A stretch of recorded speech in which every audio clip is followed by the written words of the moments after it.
install shopping carts. Because now that's basically you're running a database engine on a Microsoft server product and everything, but just like there's all these Zen carts, there's all these PHP scripted environments that require that you basically host the script on a server. You're actually in the same CRM type mentality. You're actually using the SQL database to maintain servers. Now the encryption and all that stuff, the certificates, the VeriSign stuff, all that stuff all that stuff is implemented. That stuff is sort of the bare minimum at this point, because Visa is pushing out this PADSS compliance type thing. It used to be called PAPB, and these compliances are very strange. But the way it works is you basically pay an agent of Visa to certify your application, and so Visa is rolling out these requirements because they basically under the premise of identity theft and MasterCard lost money last year, so you have to look at they're losing money. They can't make money because the corruption and the theft of credit card numbers is rampant. It's on CNN all the time. You can go log on to a forum and download a databases of. So all those carts that people invested in, sometimes to like a $5,000 expense, that they had a Forte or a VeriSign certificate and everything, those are going to be denied now unless they're certified? No, it's not. That part of it is just that's just the connection between the web browser and the web server. They want the actual software itself to be certified, right? The e-commerce platform. Well, in effect, though, these people that have these big buck applications are not backwardly compliant to this crap, so they're going to require some degree of an upgrade to these existing autonomous scripted environments. That's why I was telling you the GoDaddy thing.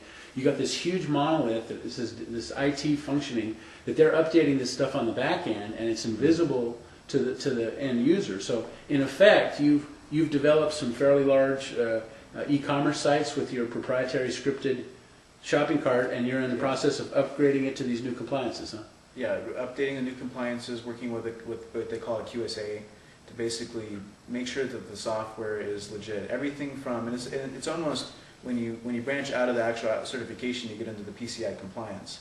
So people will often say, well, is the software PCI compliant? Well, it's the customer who has to be PCI compliant. The software has to be capable of being implemented in a PCI compliant. So we're going to see more of this relicensing veneer crap. There's going to be a core thing that's already certified, and then the outside veneer of it, which might look completely different, is just going to consolidate around a couple certified libraries, basically? Well, I don't know if you might start to see that, because what happens is that the certification is very radical. What happens is you have people that are willing to do certification for $10,000 all the way for $100,000 for the same exact thing. So you could easily, if you're a software developer and you develop an e-commerce application, you could spend 10 grand to have it certified, or you could spend 100 grand to have it certified. Well, that's why we talked a little bit about that. Amazon.com said that they spent $1 billion working out their e-commerce, and now they've expanded into a variety of other things, Rolex watches and stuff like that.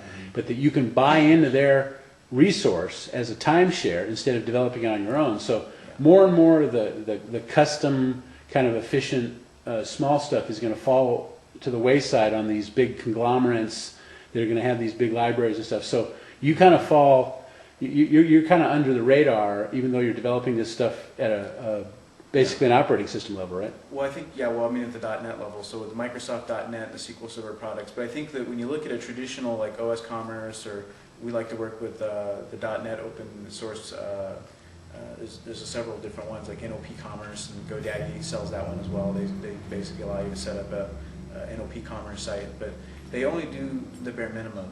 So it's sort of like people don't recognize, it's like there was a time shift where people thought a T1 was very powerful and very fast. Well, a regular e-shopping cart right now that you would get from GoDaddy is basically worthless. Right, because it's not going to pull a number of transactions. And it's not going to convert. It's expensive. Yeah, it's not going to convert. It's not going to do your merchandising for you. It's not going to consider inventory. But positioned against these carts that everybody got sold on. So they had to have a dedicated server account. They had to have the script installed, right. And then you had to do updates and patches to your operating system. So even these virtual machines and everything didn't accommodate that. So the GoDaddy was a good compromise, but you're basically saying its days are numbered in terms of you want to run some transactions, though. Huh? Yeah, I think what you'll find is that in most people who are selling a product, or even like the consumer is becoming, like if they're buying, let's say from Zappos.com or whatever, they get used to a certain experience with a certain shopping cart, where somebody sat down and they thought through all the details. They made the shopping experience nice. They thought about the small things. And these shopping carts where they pump them out one at a time for $5 a month, they just can't produce that kind of result. They can't build the kind of customer loyalty. And there is no real loyalty online anyway, so if you don't provide a good experience, all your customers will bail on you anyways, because there is no loyalty. Well, when you have a startup, you just have really hard cost on something, and you don't necessarily have productive capacity. Yeah. And then if your business does start to grow, a lot of times you're stifled by the choices you've made in operating systems and applications and stuff. Huh? So your gig has kind of always been, even when you were at Goldmine, is to make it work and adjust it so that it has the flexibility to be specific for the individual customer? Fix it when it's broken, because a lot of times with these shopping carts, people don't even recognize that they're broken, because they go on their computer and their web browser, click, click, click, everything works fine, but they don't recognize that maybe 15% of the people who go to their website are getting an error, or they're not seeing the website properly. And they're crapping out and bad-mouthing the company and going to some other product, and they never hear about it. Yeah, and they never hear about it. We had one gentleman who was selling lighting fixtures online, and I was able to show him that the money that he had lost that year would have paid for the whole project. And not only did I tell him that that was the case, I demonstrated it to him by installing a script that basically would send him an email every time the server was crashing or that the session was being lost. And so Microsoft, put a bunch of guys in a cave for a long time, and they basically have been working on extending the SQL Server product for a very long time. A lot of resources, a lot of, they had to, at one point, I think they sort of swapped out the team and started over, because there's a lot of years in between the releases. SQL Server 2000, we didn't see anything until 2005, and so there's a 5-year gap, right? So then we didn't see anything until 2008, from 2005. And it's open warfare. Larry Ellison and Oracle, they get $35,000 a server installation minimum? They do. Oracle charges by the CPU, so last time I checked, it was very expensive now.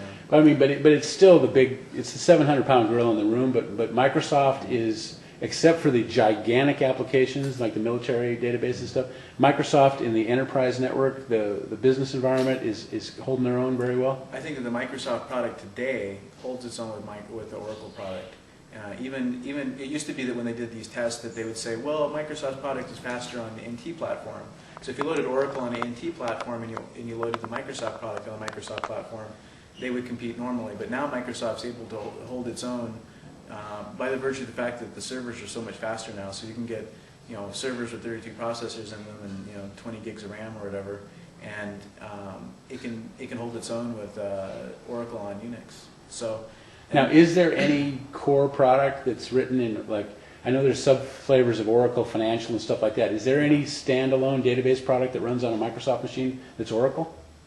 Any standalone? CRM type of product? Do they compete? Is there any solution that will give you a localized database on Oracle? A localized database on Oracle? I don't think so. So everything is basically network required with Oracle? Essentially, yeah. I mean, it runs on a server, and I mean, if you look at like MySQL is probably the closest you would get. It's not Oracle, obviously, but as far as like running a local SQL server in a Linux environment or one of these flavors of Unix, you would probably find. Yeah, well, most people still aren't buying Linux laptops and stuff. So in a laptop utilitarian kind of iPod, iPhone type of mentality, any bottom-feeding little laptop can basically run your product and can talk to the biggest databases in the world. Yeah. So even though you have installation cost, if someone requests you to do it through GoToMeeting, you can install it remotely if someone has the product, right. So or if somebody sends you a brand new laptop, but you're actually going to start bundling the laptops with the product and selling them just autonomous and just shipping them to the customer. Yeah. So you can purchase a netbook with the product already installed. Especially with SQL Server, when you're getting through installing all that software and all those software updates that are required, it's easier if we just install it for people, so we can either do it remotely through a GoToMeeting or GoToAssist type application, or we can just install it on the system for them and save them the trouble of having to deal with the portion of it they're really not interested in. So as a consequence of having done this for a long time, you have kind of a boilerplate service agreement too. If somebody really wants they want you to supply the laptops. Now, desktops are a little bit different story. You would do a GoToMeeting probably with that kind of thing as opposed to shipping laptops. Right. And site visits are prohibitively expensive, right? Yeah, being on site is typically, we have clients all over the country, and no one has ever needed us to fly out, because with the remote desktop software and it's a local IT resource, we're able to work those things out, and we've done it many times. So it works very well, and it's becoming a very common model for a lot of companies, because it's you know, there's no need anymore really to fly out and spend time and waste money and that sort of thing. Is that why you don't have any supermodels working for you? Because there's no Right. benefit to shipping them to New Orleans or anything?